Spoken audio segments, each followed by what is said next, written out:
Hi, I'm Stephanie Spear, NAR's Commercial Regulatory Policy Representative, and I'm here today with Russell Riggs, NAR's Senior Regulatory Representative. We will be discussing unmanned aerial vehicles, which you may know as UAVs or drones. Currently, NAR is recommending that members do not use UAVs for commercial purposes. Russell will give us an update on what is a UAV and what NAR is doing on the issue. Russell, can you tell me a little bit about UAV use in real estate? Sure, thanks Stephanie. Well, as you know, there is a huge pent-up demand for the use of this technology. Lots of our members would love to be able to use an unmanned aerial vehicle to take pictures of their property.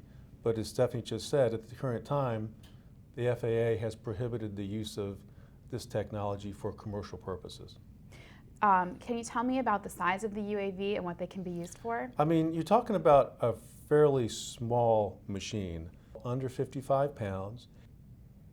And really, it's an amazing technology because you can fly these machines around a house, you can hover, and it really shows off in a very creative and dynamic way the great aspects of a property.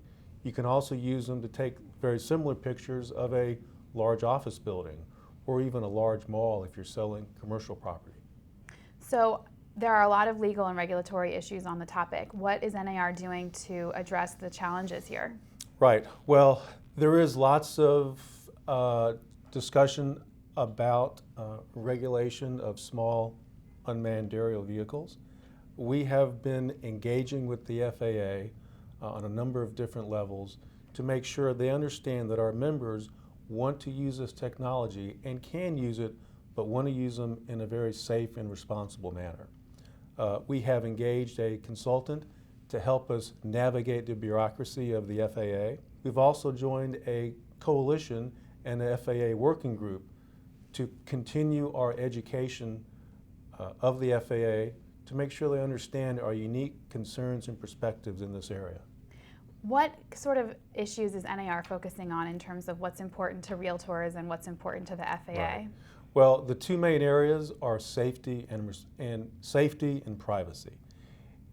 It's our belief that if these regulations, NAR supports the regulations that would allow our members to use this technology safely and responsibly.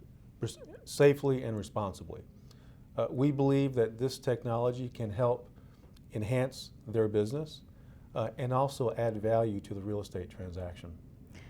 What resources does NAR currently have for members if they want to learn more about the UAV issue? Right.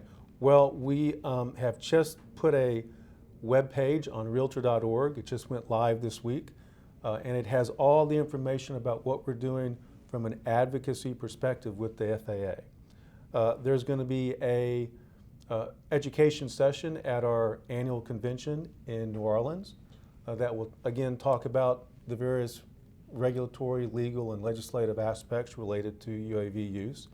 And also on realtor.org there's a very helpful field guide, which is basically a compilation of articles, newspaper, magazine, links to FAA and other interesting websites that's all about UAVs. It sounds like a lot's going on. What would you say is the takeaway for members? Well, I think, Stephanie, there's probably two major takeaways here. The first is that, again, the FAA prohibits the use of UAVs for commercial purposes. And the second is that we believe that regulations that hopefully the FAA will release soon, that we'll comment on, will allow the use of this technology in a safe and responsible manner and begin to integrate these UAVs into the national airspace.